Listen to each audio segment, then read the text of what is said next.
TV এখন নতুন রূপে নতুন আঙ্গিকে আসছে আপনাদের সামনে। IXB TV. नमस्कार प्रधानमंत्री जी, आपका बहुत धन्यवाद। सवार प्रथमे अपना के शुभेच्छा जानाई। आप एक बड़ा दायित्व निभाने जा रही है, इस समय कैसा लग रहा है? बहुत अच्छा लग रहा है और आपका हाथ मेरे सर पे है, मेरा संदेश कली का माँ बहन के सर पे आपका हाथ, आप तो हमारे लिए भगवान समान है। लग रहा है राम जी हमारा साथ है और राम जी का हाथ हमारा सर पे है। ऐसा है, इन माताओं बहनों का हाथ मेरे सर पे है। रेखा जी, मुझे आपका मैसेज मिला था। मैं यथासंभव कोशिश करता हूं कि बीजेपी कार्यकर्ताओं से बात करता रहूं। मैं जानता हूं आप बंगाल की विपरीत राजनीतिक परिस्थितियों में प्रचार कर रही हैं।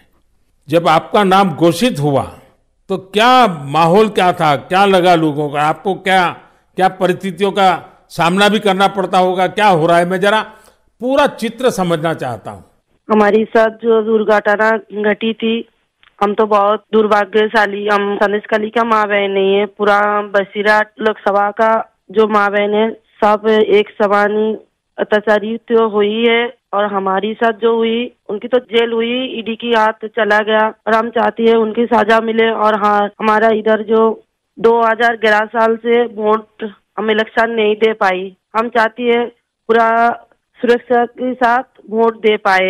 हम वोट दे पाएंगे, संदेश कली की माँ बहन और भी खुश होगा। और आपका बहुत बहुत धन्यवाद क्योंकि आप हमारे साथ आई। नहीं, मुझे पूरा विश्वास है आपकी बात इलेक्शन कमीशन तक जरूर पहुंचेगी और इलेक्शन कमीशन सभी मतदाता मतदान कर पाए इसके लिए पूरा प्रबंध करेगा। और इलेक्शन कमीशन निष्पक्ष मतदान हो इसके लिए हमेशा प्रतिबद्ध होता है।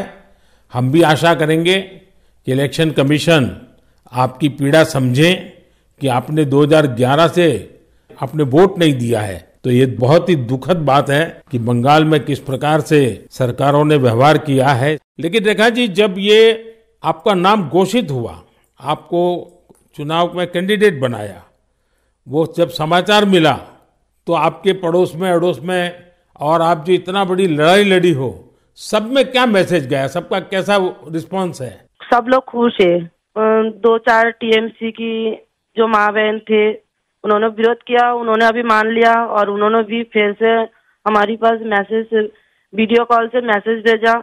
उन लोगों ने जो किया वो तो टीएमसी की बुलाने पर किया है, उन्होंने जोर जबरदस्ती करवाई गई है और नहीं होगा।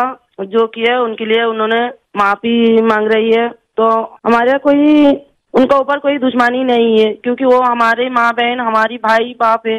हम तो सबके लिए लड़ेंगे क्योंकि उन्होंने हमारे लिए लड़ रही है, हम उनके लिए लड़ेंगे। जो जमीन, जो सम्मान लौटाया जाए इसके लिए पूरा कोशिश करेंगे। रेखा जी, अभी जो मैं सुन रहा हूं आपको, मुझे लगता है कि भारतीय जनता पार्टी ने आपको उम्मीदवार बना करके बहुत बड़ा काम किया है। क्योंकि राजनीति में बहुत कम लोग ऐसे होते हैं जो ये कहेंगे कि जिसने आपका विरोध किया उसका भी भला हो। और मैं सुन रहा हूं अभी तो आप चुनाव के मैदान में उतरी हो और आप कह रही हो कि टीएमसी के जिन लोगों ने मेरे खिलाफ किया है उनका भी अन्याय के खिलाफ मैं लड़ूंगी। ये आप बहुत बड़ी बात बता रही हो और मैं सच बताता हूं, देश जब जानेगा कि रेखा पात्रा इस विचार के रखती हैं और सारा देश आप पर गर्व करेगा। मुझे बहुत अच्छा लगा आपके विचार सुन करके। रेखा जी, मुझे पता लगा है कि बसीरहाट में जनता, विशेष रूप से महिलाएं, ये आपको बहुत स्नेह दे रही हैं।